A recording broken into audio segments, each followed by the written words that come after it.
Hello everyone, this is Ania Lian and I wanted to share this podcast with you in order to inform you about what's happening in on-campus classes. I like when ELA200 students who are sitting everywhere around Australia and overseas get an update actually what's happening in on-campus classes so that you can be part of a process. And I guess you also get information that might not be yet online in the modules because, as you know, every unit grows as we go. So new students, new issues, new ways to actually respond to them. So I thought maybe these recordings will be of value to you.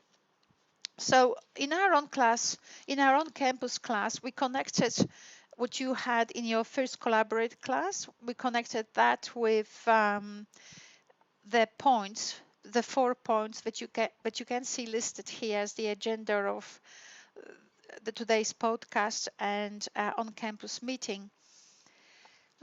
So we will do that again in here.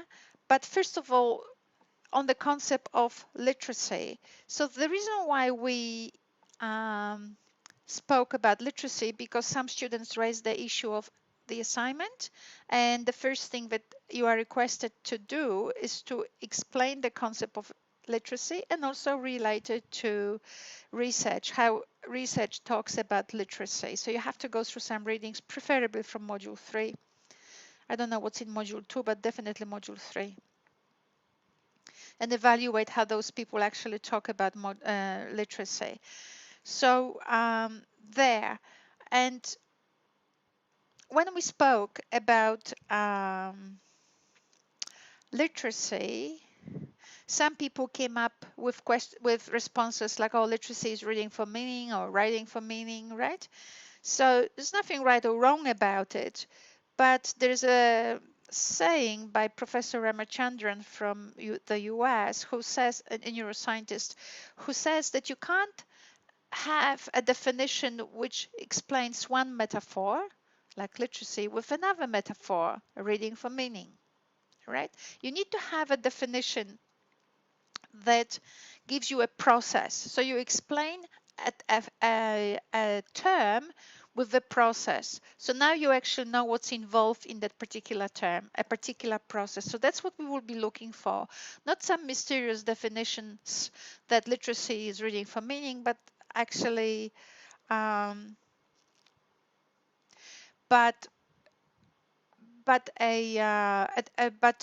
processes that you can actually readily apply in your school. I am not going today to talk too much about the concept of reading for meaning per se, because it is too convoluted. But I do want you to have a look in module 2, where I talk that we don't read for meaning, we read to respond. Right? We read to respond. So for example, you might say, oh, well, we took students and we asked them to read, and reading for meaning was what they just read. We didn't ask them what the text meant.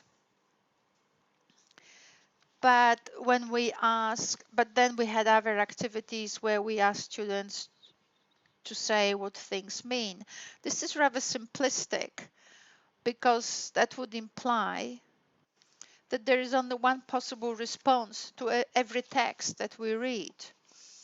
And that's bad, because you as a teacher, you have to teach, especially teachers of English or of any unit really. When you actually talk about text, you need to teach children how to respond to a text that they read. So not what is the meaning, like almost fixing the text in time and space, but in fact, what you should be doing is exploring with students the frames of reference or the thoughts or the reasons for which they respond to the text in a particular way. So for example, it could be a poem and your children are bored with it. So what's the meaning of the poem? A bird sat on the tree, and the poet was very, very excited about it. Well, was that the meaning of it? You would say that you were trying to teach them, you were trying to, for them to respond to a poem as one responds to a poem. And what does that mean? And now you can see that you need to have a tool, a series of tools that you can actually explore with your students in order for them to see why would some people see this poem as pleasurable. And you can't just read, at, you can't actually evoke that effect in your students simply by continuously looking at the same text, because you don't have in order to do that, you have to actually build in students a series of experiences so that they can actually, if not feel it, then at least in some way see it as possible that someone could see a specific poem as pleasurable. Right? So that reading the poem would result in them responding to it in a pleasurable way. Yes, we liked it. So you need to actually teach it. So you don't actually teach the meaning of the poem. What you do teach is the message that people respond to text on the basis of their previous experiences. So as a teacher, you will be building the net of experiences, what do you call it? The network of experiences, the treasure box of experiences. And that is not a simple thing. So we're going to leave it now for a moment. We'll come back to it later. So you can see none of that is actually mentioned in this simple concept of reading for meaning. So what we did, we looked at some other terms. So some student checked some. I didn't even know that these things still were actually on in your modules, but this is what I was teaching at least 2 years ago. Connecting the word to the world. I wasn't teaching it. It is a phrase by a very famous literacy teacher, Paulo Freire. Paulo Freire. You hear about him now. Paulo Freire has been highly misunderstood in the West. Paulo Freire was Brazilian, but we will leave it there. He was famous for whether he invented the concept of critical literacy, but I'm not sure, but he actually wanted his students to engage with text in a critical manner. Now, again, critical doesn't mean to criticize. It means to respond to a text in an informed way. Right, that's what it meant, but it never really got sort of caught up here in the West, or at least not in the Anglo-Saxon countries. Then we looked also at things like in literacy as tools for engaging the world, and then we actually, and what did the world actually come up? Right, literacy, and what did the world come up with? Why isn't just reading for meaning of words? Why are we coming up with that concept of the world? So I'll just give you whatever we were saying here. What did we say here? Literacy. This is my definition, but I came up with tools to address needs, a specific need or needs that come from the community context, and we address that need in order to elicit a desired effect. Nobody just writes a text. So, okay, when you write an assignment for me, you don't write it whatever A, B, C, D, E, F, G. You actually put something together, right, in a meaningful way, because you're producing a response.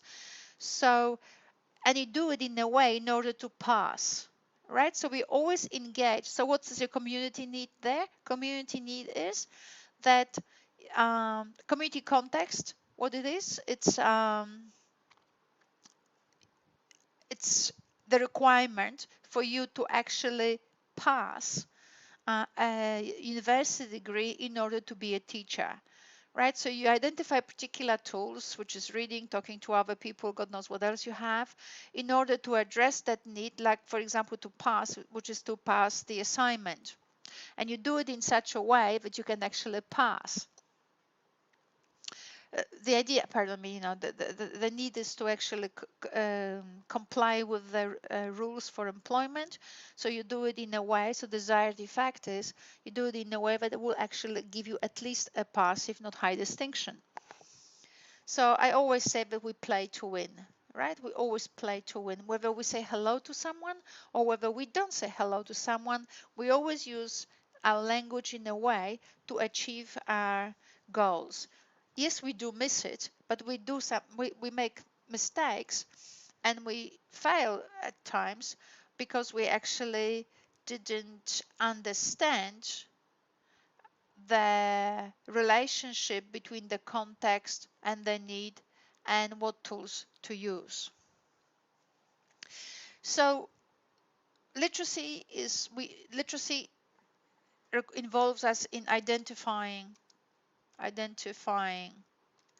tools that allow us to address needs that come from community context in order to elicit, and we engage those tools in order to elicit a desired effect. Now, the reason why I'm asking you about the community, why is the community so important? It's because last week we were talking about this perception model, about how people perceive things, and I wanted you to be very, very clear that there are there aren't two competing, but we are in times where the old model of perception is going, the old model that very often to a degree is still taught in textbooks and in different courses, which is the inferencing model, which means that the information comes to it's a bottom-up perception model whereby people think that you get a signal through your eye and then then this signal somehow distributes itself through your brain, and through different forms of inferencing your brain actually comes up with a final bingo, this is what it means, right? And basically the recent, well, it's not that recent, because some of us things in this regard we knew 60 years ago at least. Yeah, 60 years ago, I think that was already known. Might have been even known earlier, but a lot of very innovative research is suppressed very often because academia is guilty of a lot of politics, just like any other field. But now it's becoming increasingly clear that that's what the perception looks like. And so this is the old model here still, right? So this is where things, this is the bottom up shown on the screen, and he will then talk about the new model. I'll just let it play because it only lasts a minute. It then goes to the back of the brain, and as the sensory signals percolate deeper and deeper and deeper into the brain, they encode or represent progressively more sophisticated features of objects. So you start out at early levels of visual cortex with response to luminance and edges, and then higher up to objects, including other monkeys. Right, so that was the old model, right? What's important here is that the perceptual heavy lifting is done by information flowing in this bottom-up or feed-forward direction. Now, the Bayesian brain idea says something very different. So now we have this new model, right? Straight away you can see that the pink arrow is not percolating itself through the brain. In fact, nothing happens. It's almost like as soon as the pink arrow hits the eye, it's the information from inside of the brain that is meeting it, right? So that's different. So you see things not as they are, but as you are. It says that what's really important are the top-down or inside-out connections that flow from the center of the brain back out. And we've known for a long time there's a very large number of these connections. And so, right, so the inside-out connections that actually are the important. So not the external into the internal, but the inside out connections are important. So how does it connect with the world? What he's saying, he says that what you're seeing, for example, as in this case, is a function of what you know and what you interpreted in relation to what you know.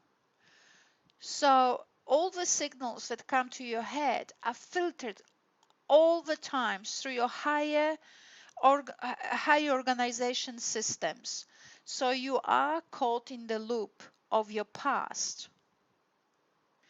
This will have implications to pedagogy, which is assignment 2. But at this very moment, I don't want to go there. What I wanted to say is that we connect the concept of literacy, because everything that has to do with literacy will be interpreted by your student in relation to the higher organizing schemes or systems that they develop or are developing through their life's experiences. And those systems are developed inside of the social world. So when some people think of literacy as ability to recognize letters that then one should and connect letters into words and spell words. And so basically when they look at literacy, even at the first only levels, year 1 or area, as a technical skill to be then implemented as a social skill at the latest level, what they lose from the very start is the connection with the community.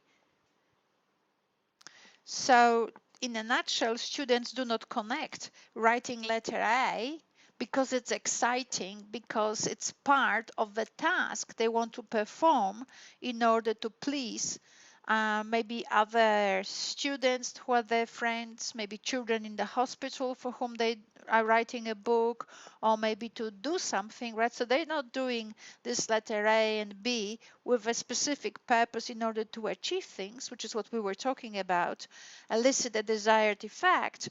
What they are doing now is a series of exercises that they trust through their little souls that are good for them, but without that particular task being connected to the higher organizing systems, which tell the child not only that writing a book is what people do, but also tell the child about all other things that come with writing, the emotional um, responses that people get from reading and writing, the emotional responses that people get from being inside of the community, from feeling that they belong, that they can contribute, right? So all these, so those higher order systems are not like going from word to grammar to a big text. There's this a multiplicity of sensory structures that make living worthwhile, right? Um, and frequently when we get too caught up with the concept of literacy as technicalities, we lose the idea of the desired effect, that effect for which we're using those literacy skills not only should be known to the child or student engaging in the literacy context, but it also carries with it the element of desire. And desire is what you are, right? The desire is what we are. And when that connection between the higher order systems and those feelings and sensations and so on, when it's broken, because someone thinks that we need to teach students technicalities before they are allowed to progress to higher level activities, literacy is no longer experienced as a social tool for engagement, but not engagement like school makes us feel engagement is going through stages in order to survive. And I will show in other lessons actually what I mean, and it's actually present there on those modules. But I am talking about engagement like what Bourdieu calls, and I quote Bourdieu, Pierre Bourdieu, a French sociologist. I'm talking about acquiring being, acquiring one's own power, and wanting to see how literacy can make me more able to create my own life, feel it, and you start right from the beginning. It is, as I said before, it is extraordinarily fantastic to write a letter A because it gets me somewhere where I want to be. And having that link always present is really important. That's why so what I'm making, the argument I'm making is that because literacy is a community tool in order to address community needs in a way that serves you and as a community member, literacy should also never be taught as not a community tool and divorced from the community. Okay, so I hope I made the point, right?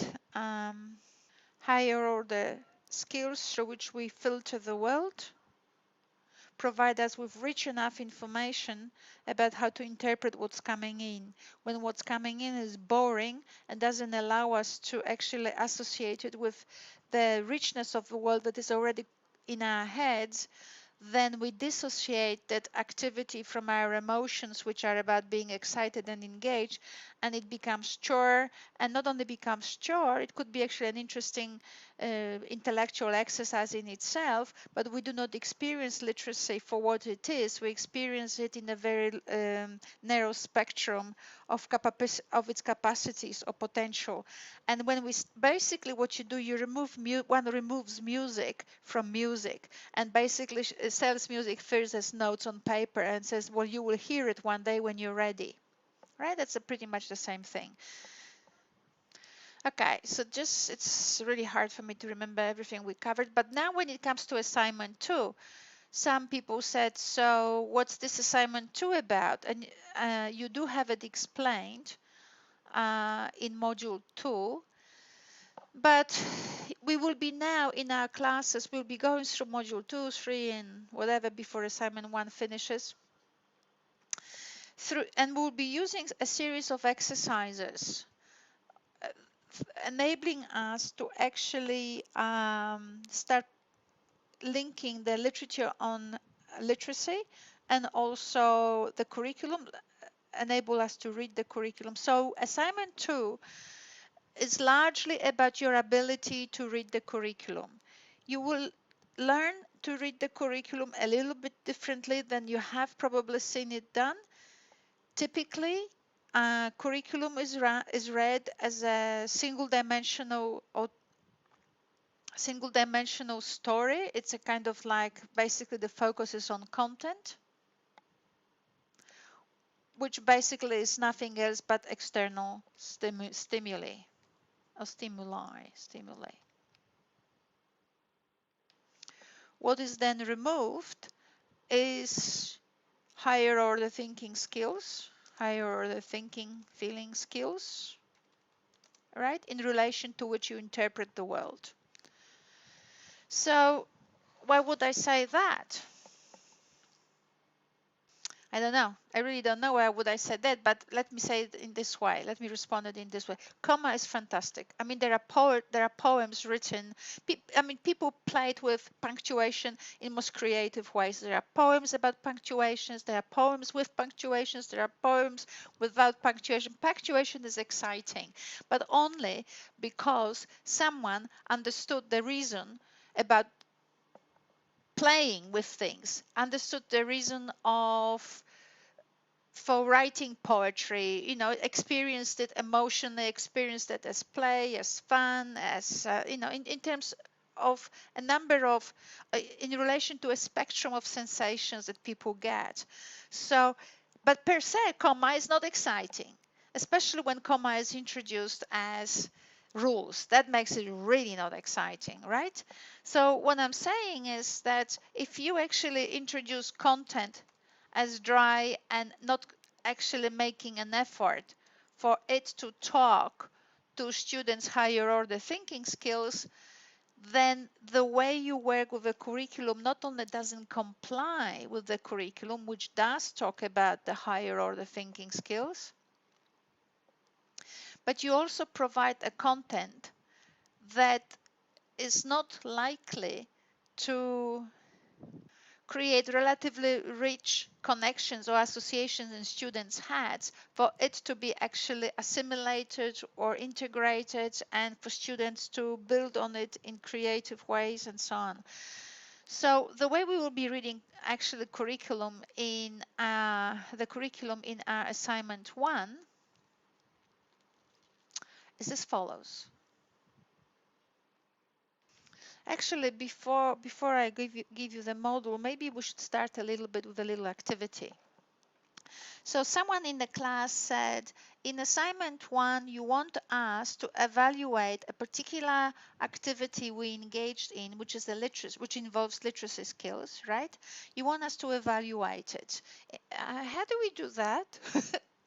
So obviously we will be doing that. One of the reasons why I want us to actually evaluate it, because you're going to go to schools, right, any minute, some of you soon, some of you not so soon, but shortly. And one of the things that you are always asked is to not just teach, but also assess, right? So,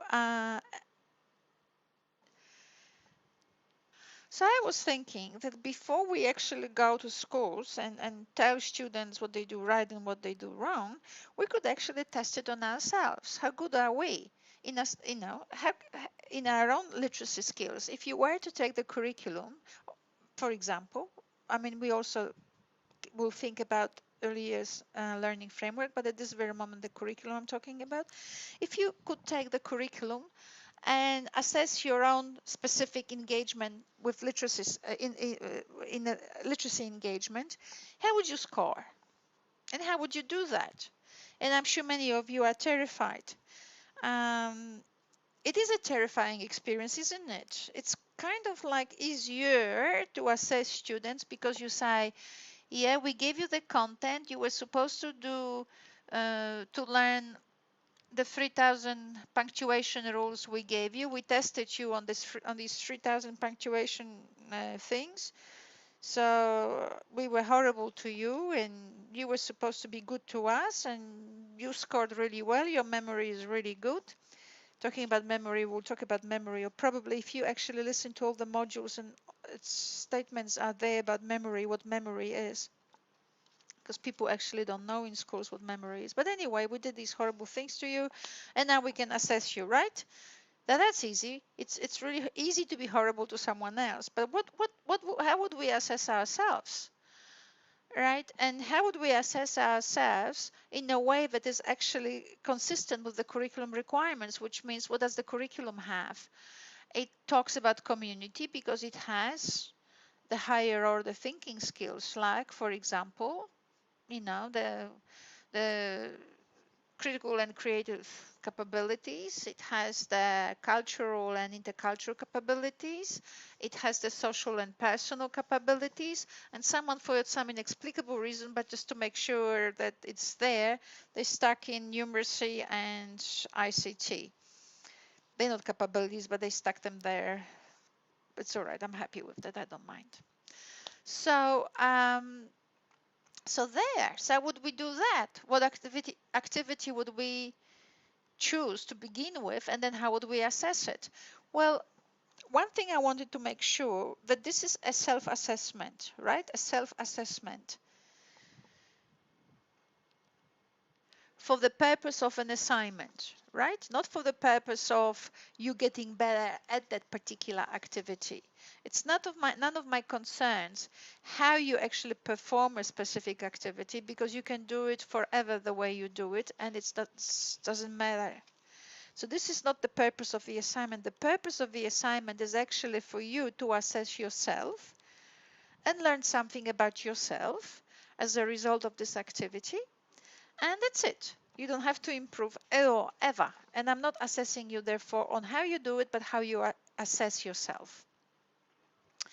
And you know how we were talking all this time about community and higher order thinking skills, and you have to account for higher order thinking skills because they allowed students to organize themselves in the world, and when you don't do that, the information they are constructing in their head is not related to those to how they understand their own presence in the world. Therefore, it is disconnected. Therefore, it's poor. Therefore, it's not producing relevant for them results. So what I thought to myself was, why don't we just now play the devil's advocate and basically come up with an activity that, at least at the surface level, dissociates us from being in the community. So for example, one of you, and it's about 200 of you in this unit at this very moment, right? So one of you decided that you will choose as your literacy activity that you want to assess is the activity, I'm writing poems for myself. I am writing poems for myself. So, right, so there's no community here involved. So we are now connecting that activity, right, with a definition, which is literacy is about identifying tools to address needs, or a need, right? That a need or needs that come from community contexts, right? In a way, and to do so in a way that allows us to elicit a desired effect. So writing a poem for myself, identify tools. Well, what tools are you using? Oh my God, a pen? Is that good enough? I don't know. So the pen to address needs that come from community context. What community context? It's me context. Me the only context, right? So me context. Sorry, I better write it in proper English. Without fun. So context. Myself? Am I the only one here in this context? Am I the community? So these are sort of questions, right? And in a way that allows us to elicit the desired effect. So why are you writing those poems? I just do. No? Come on. So in order to, but elicit in a way that allows us to elicit. So what's the desired effect? Why? Why are you writing that? Fun? That will do. Yeah, fun. Fun is really a good word to put in here. All right. So tools, a pen, context myself, and effect for the fun of it. Okay. So let me summarize now. So what we had is tools, context and effect right on the bottom. You see that? Tools, context and effect. Tools, a pen, context myself, and effect for the fun of it. But that's what my mother would say, who's 87, right? And who's not paid $1 million to teach literacy. But now what we have is a number of people who had sat down together and actually created the Australian curriculum. Today we will just use the Australian curriculum. I will actually expand it through other activities to early years learning framework. Just today I want to focus on this.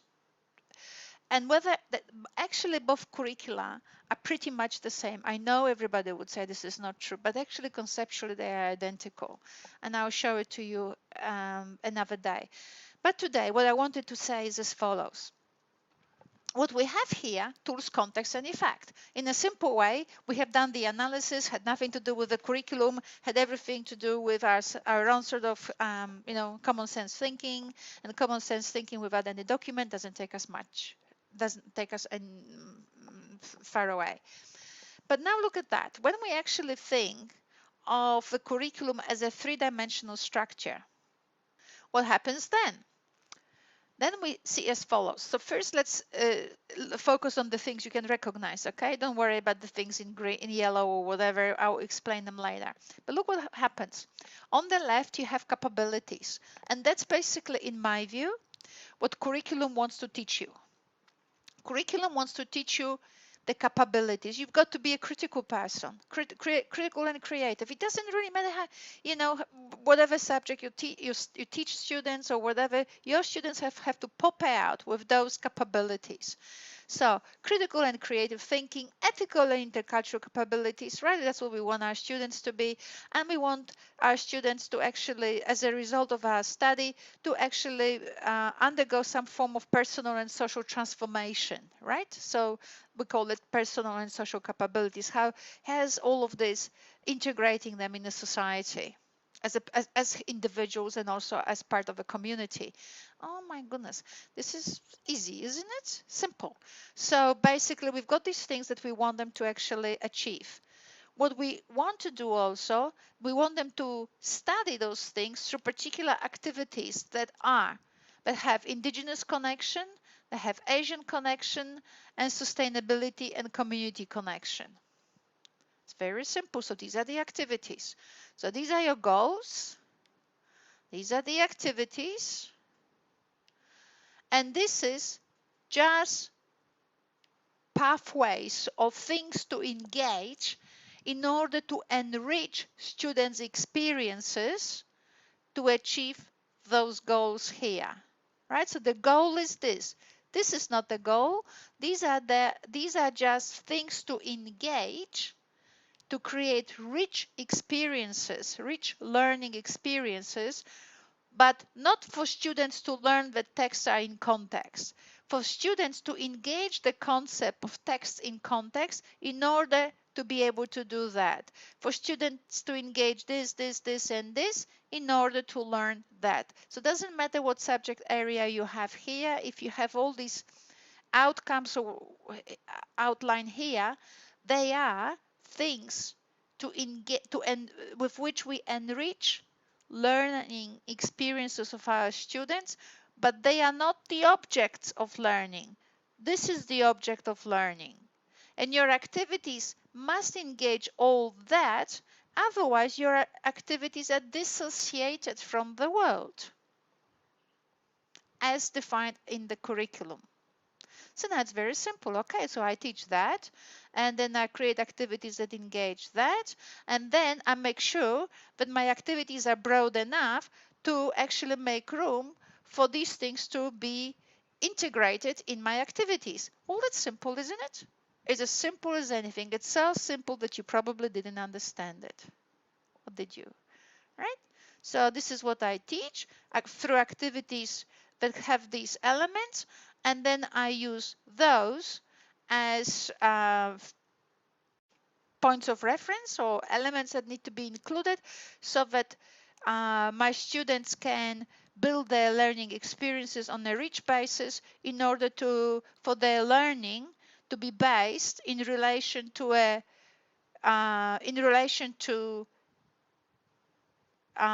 frames in relation to text or in relation to experiences that are broad enough to support informed and creative. So critical, I call it informed and creative learning. We want also learning experience to result in students actually developing these capabilities and for the activities to be for students to actually for the whole learning to result in personal and social transformation. So when it comes to capabilities, the way I talk about it is that if you want to account for critical and creative capabilities, one thing that you need to know is that you cannot create a critical human being or you cannot, right, without that person having a range of experiences. Right? If you limit someone's experiences, not only this person is not going to be critical, but they will not be able to be creative, because with poverty of their environment, what you have is poverty of learning experiences, and as a result, a person's school engagement is poor. Right? So as a parent, if you only gave your child a toy and locked them up in one room, you would go into jail. So so that's the sort of contrasting example I want you to use to understand the concept of range. So range is nothing else but what kinds of tools, right? Tools here and tools here. What kinds of tools do you put in place in order for students to have a rich environment, enabling students, therefore, to develop critical and creative thinking capabilities. So range is important. But what happens in the Western world, and it happens in every world, doesn't matter whether it's Western or not Western, everybody does it because familiarity is the thing that by which we are constructed, and we are stuck in that loop. So what happens then? So we need to assess our range, right? So if we want students to be critical and creative, we need to assess the tools of the range of materials that we actually make available to students. So what happens is we need to assess that range in relation to their impact. And you will see some other recordings of mine where I say that ethical and intercultural capabilities depend on your range. So the question is here that you ask yourself is, what kind of community do I validate through the forms of tools or texts that I make available through my teaching? What kind of community do I validate? So if your range of your tools, right, your range is always about Cinderella and stories that are prototypic, whatever it is. I'm talking about literacy, but if your frames of reference that you use, all of that, all of that, and all of that is single dimensional, then the community that you reflect will be single dimensional. And we're not living in a single dimensional community. Myself, I teach you how to teach literacy, and I am Polish by birth. I've lived in Australia for 32 years, but I'm Polish by birth. I've learned I've learned 6 languages, one of them Latin, so you can't speak it, right? But my life is least of what you would call born in one place and died in the same place and lived in the same place and married the person next door. And that's just modern living. So you do not want to be in class where you basically are so preoccupied with the concept of literacy as having to teach English symbols that your child in your classroom, or your student who's 16, who's Vietnamese, basically feels that they have to be really, really, really, being Australian or being a person in the current global society means to just use the Anglo-Saxon symbols, whatever it is, because they're not actually uniform in any case. They don't come from one culture to begin with, but let's assume that they do. And basically his or hers symbols are not validated. So what happens then, the children who are about 10, not before 10, but around 10, when they live in a family which is Vietnamese or even French, because that happened to my husband with his daughter. The first daughter he had was with the whole family spoke French, even his parents spoke French, so she was raised in French, and by the age of 10 she didn't want to speak French.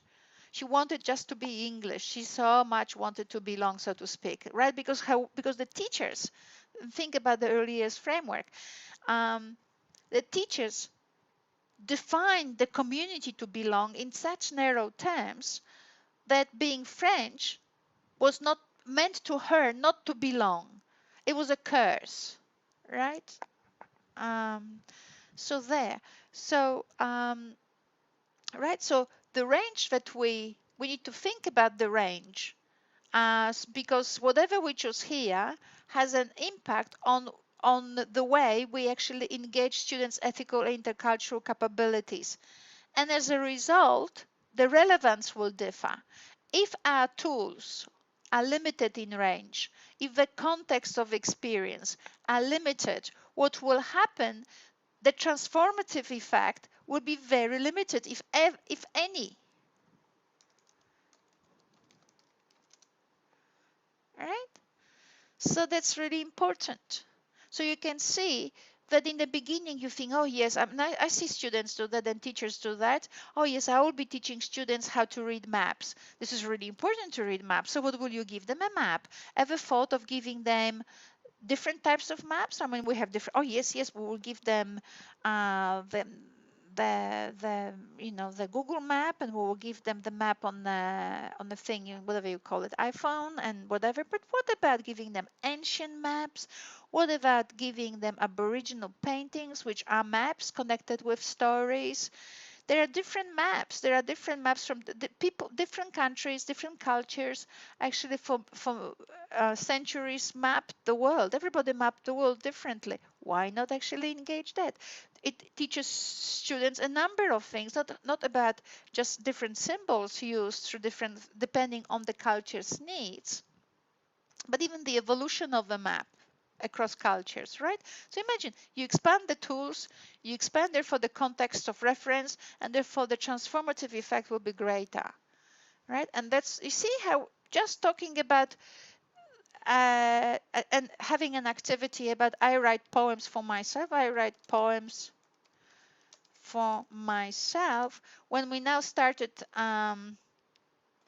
trying to think about the tools, like, is it a pen in relation, that the student is using as a tool?